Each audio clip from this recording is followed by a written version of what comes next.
प्रधानमंत्री नरेंद्र मोदी देश के पहले गृह मंत्री सरदार वल्लभ भाई पटेल को अपना आदर्श मानते हैं।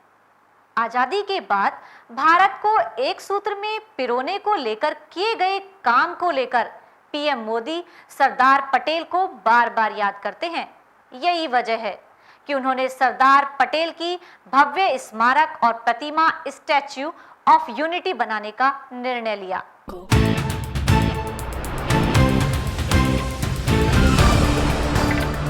सरदार वल्लभ भाई पटेल की प्रतिमा स्टैच्यू ऑफ यूनिटी का 40% हिस्सा तैयार हो चुका है।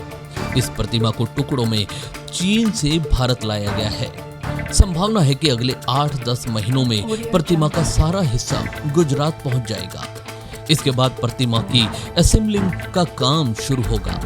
नर्मदा नदी के एक द्वीप पर बन रही सरदार पटेल की प्रतिमा विश्व की सर्वोत्तम प्रतिमाओं में से एक है।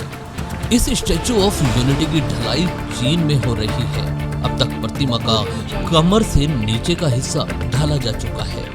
इनमें दोनों पैर, पंजे शामिल हैं। पानी के जहाज से कुछ हिस्से चीन से गुजरात पहुंच चुके हैं। सिर, हाथ, कंधा और अन्य हिस्सों की ढलाई का काम तेजी से चल रहा है।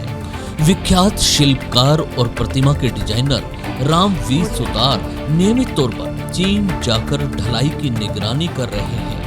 अगले 10 महीने में ढलाई के बाद प्रतिमा का सारा हिस्सा गुजरात पहुंच जाएगा। इसके बाद गुजरात में सरदार सरोवर डैम के निकट इसकी असेंबलिंग शुरू की जाएगी। लौह पुरुष सरदार पटेल की इस प्रतिमा के लिए देश भर से लोहा इकट्ठा किया गया था। इसी लोहे से अब सरदार पटेल की यह भव्य प्रतिमा तैयार की जा रही है।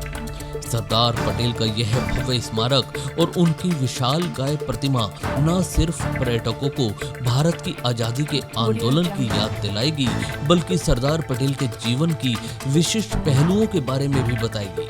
सरदार पटेल का यह स्मारक देश में बने अन्य स्मारकों की तरह नहीं होगा, बल्कि इसके आसपास संचार, स्वास्थ्य और शिक्षा सुविधाएं, कृषि शोध केंद्र और कई विकास योजनाएं भी यहाँ दिखेंगी। यहाँ पर सरदार पटेल की 182 मीटर ऊंची प्रतिमा ही नहीं बनेगी, बल्कि यह पूरा स्मारक 19,700 स्क्वायर मीटर में फैला होगा। यहाँ 12 किलोमीटर के दायरे में मानव निर्मित झील भी बनाई जा रही है।